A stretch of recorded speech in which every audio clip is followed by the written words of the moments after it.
Okay, so we've just been doing some practicing with talking about how to claim the door, how to teach your dog what is wanted when someone comes to your home and to the door, or what I call how to control introductions of, in this case, people going into the intimate space, in this case of what the dog perceives as their territory. Intimate space is less than 3 feet. Excuse me. So what we're going to do here with Freya and Callie is show you what we've just been talking about, and we're challenging Freya to see how she controls the door. Okay, so we're gonna I'm just walking around, this is her place behind me, and then we're going to approach and tap the door and to be welcomed in, and the goal is for Freya to be able to control the introduction of me coming in. And we're in a bit more of a cramped space than at home, but that just shouldn't really matter. So let's see how we go with this, right?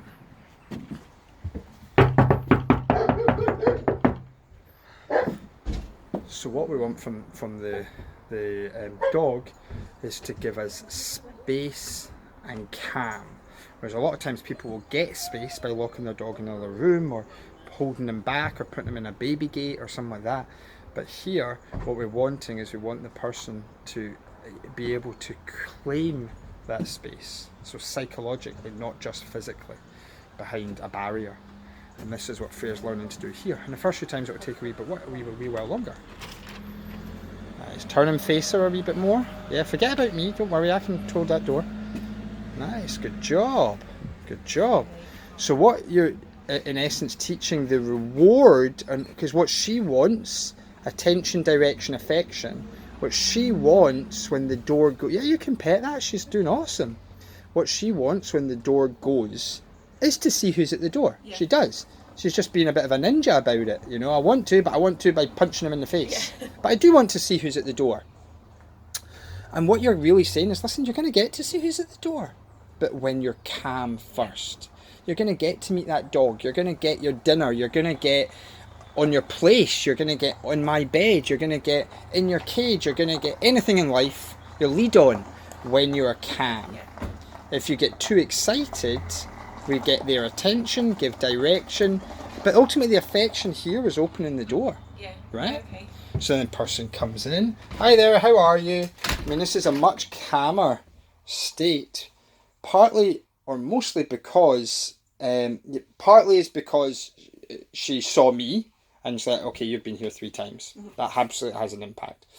Most importantly though, was when she kicked off, the way you reacted was different. Mm-hmm. So instead of just going straight to, like, she reacts, we react. Like, hey, and we kind of join her energy. Mm-hmm. I'm like, hey, but I'm in charge, move, get over there. And in a way we maybe get too physical or too vocal as well. Like, no, Callie, here, but please. Yep. And then we kind of try and create calmness by disciplining the body. Mm-hmm. Whereas you get calmness by controlling the mind. That's how you get calm. Control the brain. The brain is calm, the body will follow. You control the body doesn't mean the brain is calm. No. So what you did is you burst the bubble, got the brain calmer, certainly from an 8 to a 3, and you maybe you give her a couple of touches there to calm her down, which is beautiful. I hit her ribs. Yeah, okay, right. You missed it. Yeah. But it's all part of learning, right? Yeah. And look how upset and traumatised she is, not. Yeah. But you're going to make mistakes as you do that. That's how you learn, is by making those mistakes. Mm. But the great thing when you're in your home environment, you can take your time, and you can make mistakes. And there's walls there to help us. She's not going to get away and things like that. Or she's not, right now, the door's there to help you. The muzzle's there to help you. There's lots of tools there to help. But what you're saying is that door doesn't open until you're calm. Yeah. So then we've went, don't go crazy. And then we helped you even more by going, do this instead, which was the place command, which you've previously taught her, out with distractions. So she goes, oh yeah, I know that thing. So then she goes to place. When she went to place, we marked good, and then we proceeded to give the affection, which is we opened the door. Being aware of your body language when you're opening the door. Make sure when you're first opening the door that you're facing the dog. Okay? If the dog at any point if I were to, like, this was in your home and maybe a bit further, the door is further away, and I move back towards the door, to open it and she followed me, I would move absolutely straight back at her. Move right back, claim your space again. If needed that touch to put her back onto place. Does that make sense?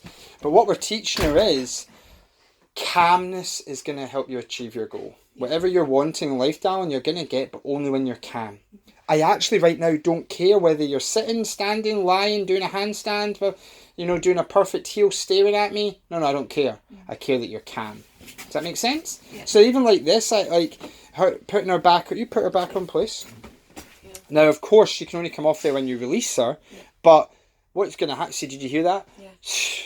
That's more important than anything. If you can have her walk by dogs and just going, you're like, but she's walking 2 feet in front of you, for example, on a loose lead, but she goes, I'm like, boom, I'll take that. Yeah. Rather than the dog that's walking a perfect heel watching me, but is agitated. Yeah.